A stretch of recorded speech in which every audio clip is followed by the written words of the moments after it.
HOA barged in after I moved in, demanding my cabin. They never knew I owned their land. Hello, everyone.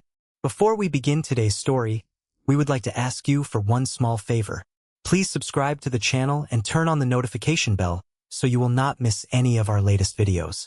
It only takes a moment, costs nothing, and is one of the best ways to help us continue creating powerful, emotional, and dramatic stories like this one. Your support means more to us than you can imagine. Also, let us know where you are watching from today. Share your city or country in the comments below. Thank you so much. Now, let us return to our main character. Put down your keys, Mr. Cole. By sunrise, this cabin belongs to Blackwood Ridge. Margaret Sloane said it while standing inside my kitchen at 6:12 on the first morning after I moved in. I had gone to sleep less than 4 hours earlier with half my boxes still sealed and my aunt's old wood stove clicking softly as it cooled. Then the front lock turned. 3 strangers entered without knocking. Margaret, a private security guard, and a nervous board member holding a leather folder against his chest. Cold mountain air followed them inside, carrying the smell of wet pine, diesel exhaust, and fresh coffee. My name is Nathan Cole. I am 45 years old, a former county land inspector who spent most of his career reading boundaries people hoped no one would question. I had inherited the cabin from my Aunt Evelyn, along with 12 acres of forest listed clearly on the recorded deed in my truck. Margaret acted as though none of that mattered. She wore a charcoal coat, polished riding boots, and a gold pin shaped like a black pine tree. This structure was designated as the new HOA operations office, she said. Your aunt agreed before her passing. I asked to see the agreement. Margaret opened the folder just far enough to reveal a color map, then snapped it closed. The board's attorney has the original. The security guard placed a plastic evidence seal across one of my moving boxes. The board member began photographing the living room, including my aunt's rocking chair and the framed photograph above the fireplace. That picture had always bothered me. It showed Evelyn standing beside Thomas Blackwood, the developer who founded the neighborhood 30 years earlier. They were holding something wide between them, but the right half of the photograph had been torn away. Only Evelyn's hand remained visible, gripping the corner of what looked like a survey plat. Margaret followed my eyes and immediately stepped in front of the frame. Personal items will be cataloged, she said. You have until 8 to leave. I kept my voice calm and asked why the HOA possessed a working key to a privately owned cabin. For the first time, the board member looked directly at Margaret. She answered too quickly. Emergency Access Authority. I walked to the door and examined the lock. The brass cylinder was new, but the wooden frame carried an older mark beneath it. A small letter C carved inside a circle. I had seen that same survey symbol in my aunt's notebooks, stamped beside parcels she called the Cole holdings. Margaret ordered the guard to remove me from the doorway. Instead, I lifted the photograph from the wall. A folded strip of paper slipped from behind the frame and landed near my boot. Margaret reached for it, but I picked it up first. It was the missing half of the photograph. Evelyn and Thomas Blackwood were holding a deed, and across the top, in bold type, were the words Blackwood Ridge Land Lease. Beneath them, my aunt had written one sentence in red ink. They built their entire community on. I held the torn photograph under the kitchen light while Margaret watched me read the words again. Blackwood Ridge Land Lease. The paper had faded around the edges, but my aunt's red handwriting was unmistakable. Margaret recovered quickly. She called it an old promotional photograph and said the word lease referred only to temporary construction access. I asked why the HOA had hidden half of it behind the frame. The board member beside her lowered his eyes. His name tag read Harold Finch, Treasurer. We should let council review this, he said. Margaret silenced him with one look. Then she announced that my occupancy deadline remained 8 o'clock and ordered the security guard to begin cataloging my property. I did not resist. Instead, I placed the photograph inside my jacket and watched them create evidence. Margaret signed an emergency possession form at my kitchen table. She authorized new locks, utility disconnection, removal of my belongings, and conversion of the cabin into an HOA office. Each stroke of her pen sounded sharp against the wood. When she finished, I asked for a copy.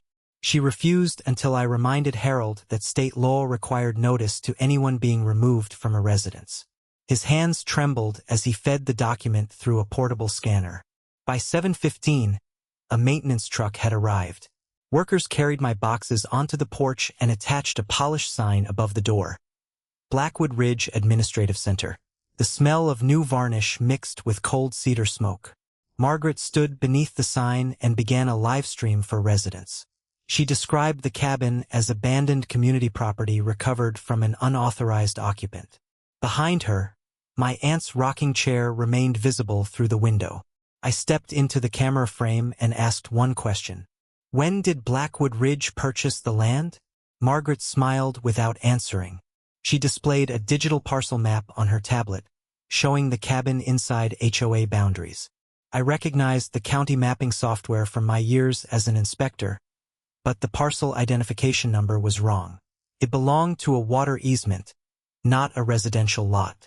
I asked Harold to zoom in. He hesitated, then enlarged the legal description. Beneath the HOA label was a faint reference code. Coal Timber Tract, Master Parcel 14A. Margaret pulled the tablet away and ended the live stream. That code changed everything. My aunt had mentioned Parcel 14A in notebooks I found during the move, always beside payments from Blackwood Development. I retrieved one notebook from a box on the porch before the workers sealed it. Inside, Evelyn had drawn a line from the cabin to the neighborhood reservoir and written pump station ledger beneath it. Another note listed annual lease checks through 2011, followed by 12 empty rows. Margaret ordered the guard to lock the cabin, but I was no longer focused on the door. I looked downhill, where a rusted water pipe disappeared into the trees behind the HOA clubhouse.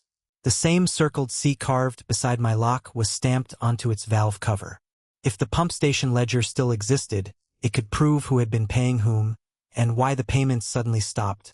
I followed the rusted water pipe downhill after the maintenance trucks left, keeping to the narrow service trail behind the clubhouse. Morning fog hung between the pines, and water dripped from every branch with the steady tick of an old clock. The pipe crossed under the road twice before disappearing behind a chain-link fence surrounding an abandoned pump station. A faded warning sign identified the facility as Blackwood Ridge Utility Site 2, but beneath the peeling paint, another name had been stamped into the steel: Coal Timber Tract. The circled C appeared on the gate latch, the valve housing, and every concrete marker along the perimeter. Margaret had changed the signs, but she could not change what had been cast into the original equipment. I photographed each marking, then checked my aunt's notebook. Evelyn had sketched a maintenance hatch on the western wall beside a cedar stump shaped like a fork. The stump was still there, silver with age and split down the middle. Behind it, nearly hidden by blackberry vines, I found a narrow metal door secured with a corroded padlock. I called the county utility office before touching anything. A supervisor named Daniel Ruiz arrived 40 minutes later in a mud-splashed pickup. He examined the site number, checked the public easement database, and frowned. "This station isn't listed as HOA property," he said. "It's registered under a private water use lease." The leaseholder name had been removed from the digital summary, but Daniel found the original reference code in an archived inspection record: Master Parcel 14A, Coal Timber Tract. Because the access easement crossed the 12 acres named in my recorded deed, he authorized entry for inspection and documented the lock before cutting it. The door opened with a metallic groan, releasing the smell of damp concrete, machine oil, and paper sealed too long without air. Inside, an inactive pump occupied most of the room. Rusted shelves lined the back wall, holding pressure logs, repair manuals, and gray binders labeled by year. I found the payment ledger in a waterproof cabinet beneath the control panel. The first entries dated back to 1993, when Thomas Blackwood's company began leasing water access from my aunt. Every year showed a check number, payment amount, and Evelyn Cole's signature. The entries continued through 2011. Then the checks stopped. The next page contained a typed memorandum signed by Margaret Sloan, who had been HOA president for less than 6 months at the time. It instructed the treasurer to suspend all lease payments because the Cole family's ownership could be absorbed through administrative reclassification. Daniel read the sentence twice. That isn't how ownership works. I turned the page and found 12 years of internal maintenance charges billed to residents as land acquisition fees. Blackwood Ridge had collected money as if it were buying the property, but no payment had ever reached my aunt. Tucked inside the back cover was a survey receipt for a steel archive installed beneath the cabin floor. The listed contents were the original deed, the complete Blackwood lease, and a letter documenting Margaret's attempt to purchase Evelyn's silence. At the bottom, my aunt had written the location code. Beneath the north bedroom, 7 feet from the stone chimney. By the time Daniel and I returned to the cabin, Margaret had transformed the property into a construction site. A temporary fence blocked the driveway, 2 contractor vans sat beside the porch, and a printed notice warned that unauthorized entry would result in removal. Through the front window, I could see workers measuring the north bedroom floor. They were standing directly above the steel archive. Margaret stepped outside before I reached the gate, holding a renovation permit in one hand and her phone in the other. She announced that Blackwood Ridge had approved emergency structural work after discovering unsafe conditions beneath the cabin. I asked when a licensed inspector had examined the foundation. She said the HOA's private engineer had reviewed photographs. Daniel identified himself as the county utility supervisor and requested access to verify the water line crossing beneath the property. Margaret refused. That decision went into his official report. I showed her the pump station memorandum bearing her signature. For 1 second, the confidence left her face. Then she called the document stolen HOA property and ordered the security guard to contact the sheriff. I stayed outside the fence and called first. Deputy Lauren Mills arrived 20 minutes later, studied my recorded deed, Daniel's inspection authorization, and the photographs from the pump station. Margaret produced her emergency possession order, but the paper contained no court seal and cited a covenant section that did not exist. Lauren told the contractors to stop work until ownership could be verified. The drills fell silent one by one. Their sudden absence made the mountain feel enormous. Margaret argued that delay would endanger the cabin. I pointed toward the bedroom window, where fresh lumber and pry bars had already been placed beside the floorboards. "They're not repairing anything," I said. "They're searching for records." Lauren entered with us while her body camera documented every room. The north bedroom smelled of sawdust and damp insulation. Someone had removed the bed, rolled back the rug, and marked a 7-foot line from the chimney in red chalk. My aunt's location code matched perfectly. Margaret claimed the markings were for new plumbing. Daniel checked the plans and found no plumbing scheduled for that room. Lauren ordered everyone except the property claimant and county witnesses outside. Margaret left slowly, warning me that opening the floor would damage association property. I measured 7 feet from the chimney and found 4 square nails arranged in the shape of the circled C. Beneath that section, the wood sounded hollow. Daniel helped lift the panel while Lauren recorded. A steel lid emerged from the darkness, sealed with wax bearing the Cole family mark. Inside were the original deed, the complete 99-year land lease, and a letter signed by Evelyn. The lease covered the cabin, roads, reservoir, clubhouse, and every shared acre of Blackwood Ridge. It had terminated automatically when payments stopped in 2011. Evelyn's letter documented Margaret offering her $200,000 to surrender the deed and remain silent. Attached was Margaret's handwritten note. "Without this document, the residents will never know the Cole family still owns the ground beneath them." For the next 2 days, I let Margaret believe she still had room to escape. She sent residents a polished email describing the original deed as an unverified family document and the expired lease as a historical arrangement with no present effect. She also announced an emergency board session to confirm Blackwood Ridge's permanent ownership of the cabin and every shared facility. I did not respond publicly. Instead, I sat at my aunt's kitchen table with land attorney Rebecca Hayes, Deputy Mills, and Daniel Ruiz while rain traced slow lines down the windows.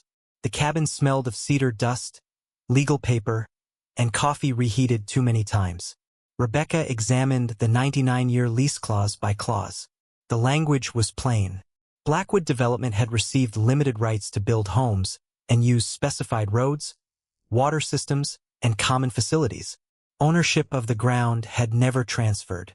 When annual payments stopped in 2011, every shared land use right reverted automatically to the Cole family. Margaret had known because her signature appeared on the payment suspension memorandum. Evelyn's letter proved something worse. Margaret had tried to buy the original deed, then moved to seize the cabin when my aunt refused.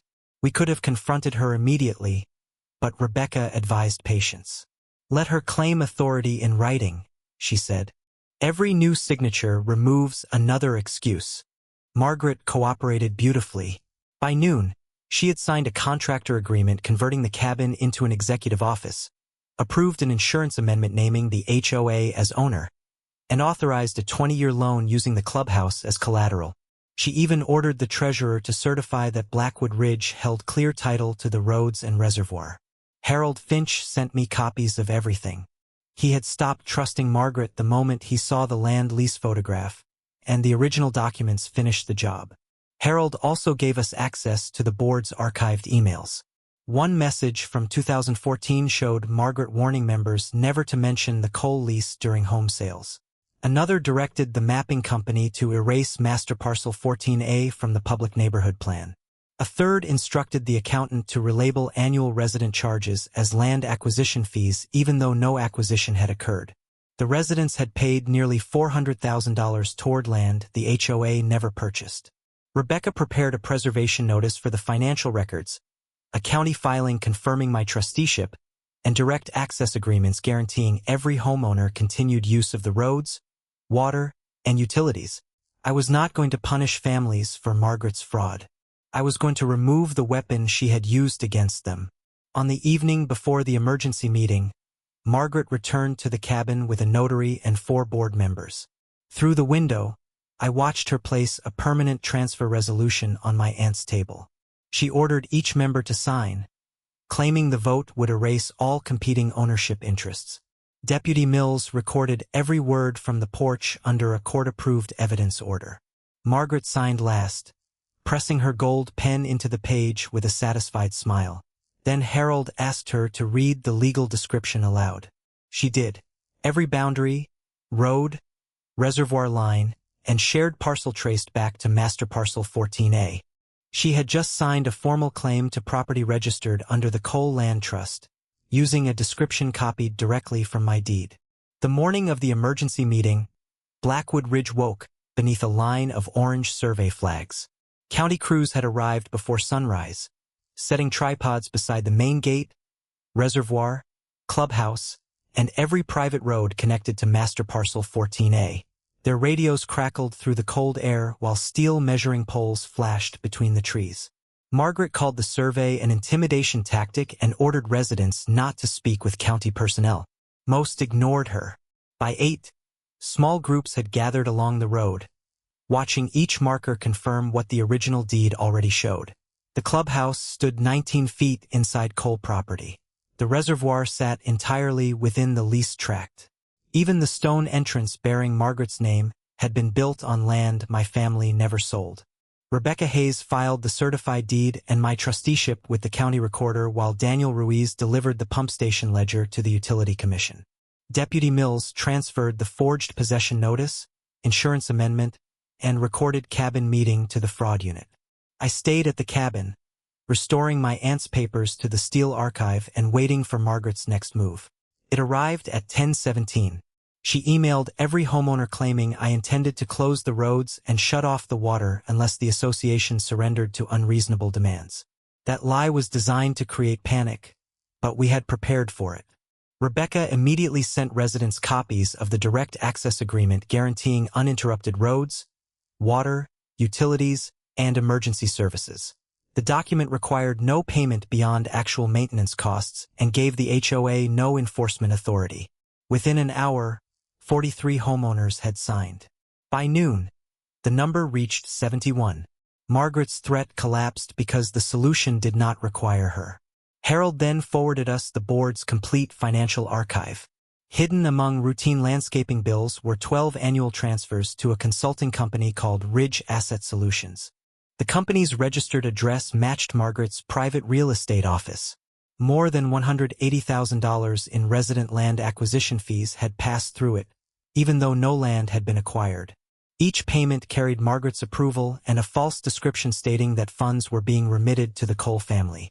My aunt had never received a dollar. Rebecca placed the records beside Evelyn's letter and the 2011 payment suspension memo. "Now we know why she stopped the lease checks," she said. "She redirected the money and erased your family from the map." The county fraud investigator scheduled an interview with Harold and the former HOA accountant for that afternoon. Both agreed to cooperate. Margaret responded by announcing that the evening meeting would include a final vote removing any board member who questioned her authority. She still believed control of the room meant control of the land. At 5:40, just before the clubhouse doors opened, the lead surveyor handed me the certified boundary report. Attached was a plat showing every shared facility shaded green beneath one owner's name, Cole Land Trust. The final note confirmed that Blackwood Ridge possessed no recorded easement, active lease, or ownership interest anywhere on Master Parcel 14A. Margaret had spent 12 years selling authority she never owned, and that night, she was about to explain it while standing inside my property. The clubhouse filled before Margaret reached the microphone. Homeowners stood along the walls, crowded the rear doorway, and held copies of the direct access agreement against their coats. Rain had started again, tapping steadily across the windows while orange survey flags glowed beneath the parking lot lights. Margaret sat at the head table under the black pine emblem, flanked by two board members who would not meet her eyes. Harold Finch had chosen a seat among the residents. That alone told her the room had changed. She opened by calling the county survey incomplete and my deed an aggressive interpretation of outdated records. Then she displayed a slide claiming Blackwood Ridge had acquired the shared property through decades of maintenance. Rebecca Hayes waited until Margaret finished before walking to the projector. She placed the original 99-year lease beneath the document camera and enlarged the termination clause. Maintenance did not create ownership. Missed payments ended every access right.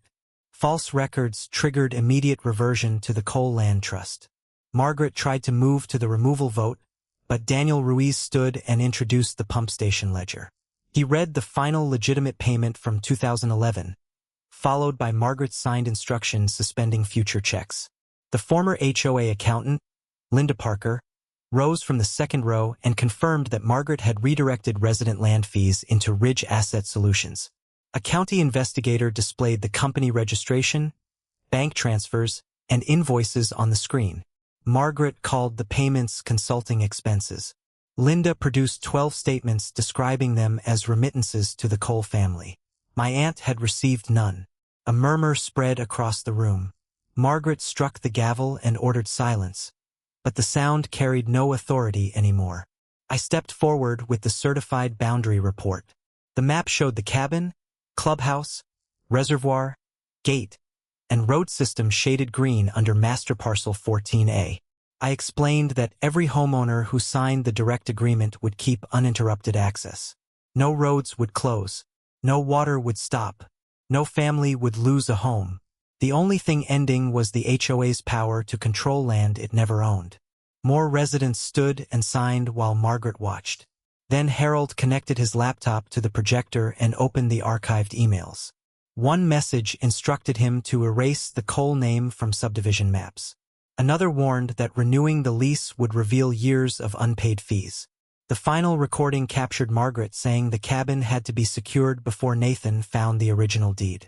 She denied the voice was hers until the investigator displayed the verified account login and device data.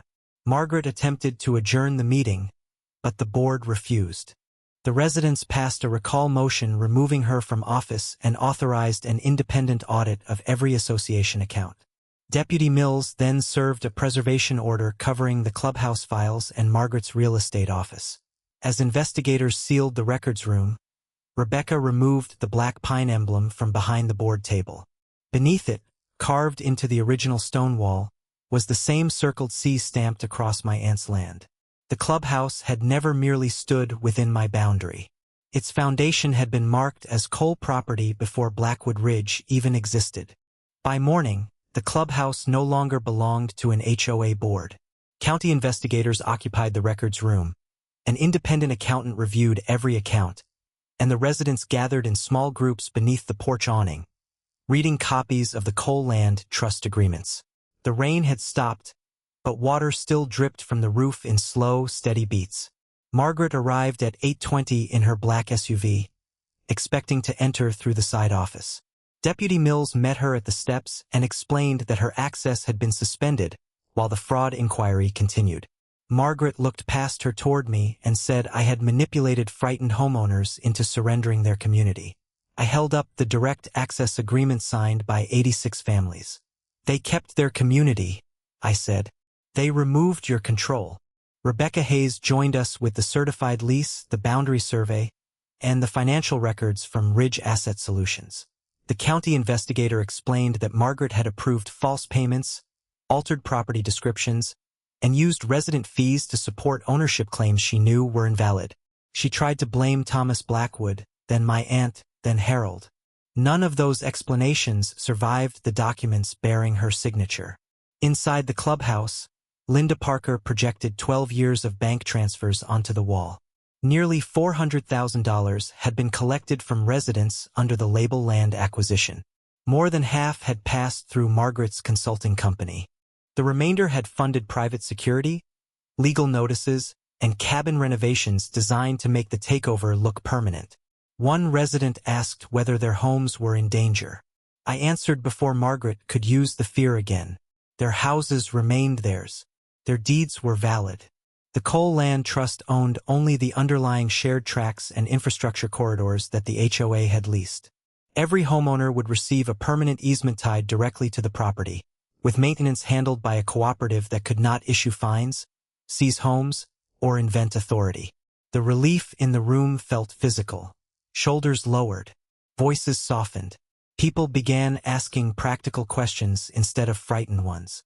By noon, the residents voted to dissolve Blackwood Ridge's enforcement powers and replace the board with a 5-member service council subject to annual audits and open records. Harold agreed to serve temporarily, but only until a new election.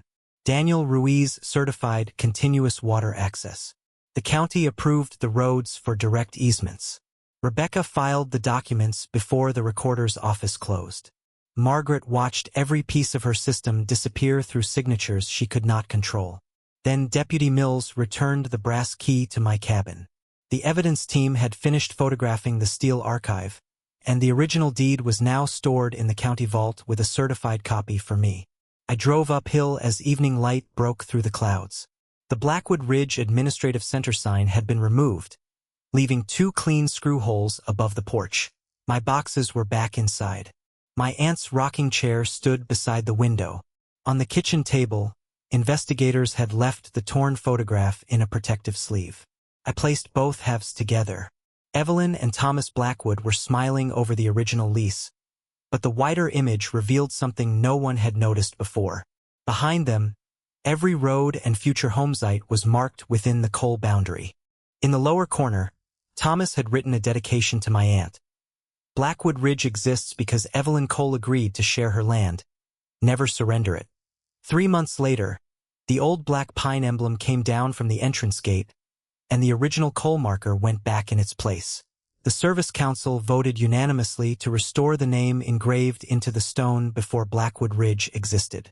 Residents gathered along the road while a local metalworker fastened the circled C above the words Coal Forest Easement. It was not a warning. It was a reminder that the neighborhood had been built through permission, not ownership. The independent audit recovered most of the missing reserve funds and traced the rest through Margaret's consulting company. She resigned before the final removal hearing, but the county still charged her with falsifying property records, misusing association money, and filing claims against land she knew belonged to someone else. The court ordered restitution, prohibited her from serving on any community board, and required every remaining financial document to be released to the residents. Harold testified. Linda provided the bank records. Daniel submitted the utility files. Deputy Mills delivered the recordings from the cabin and clubhouse.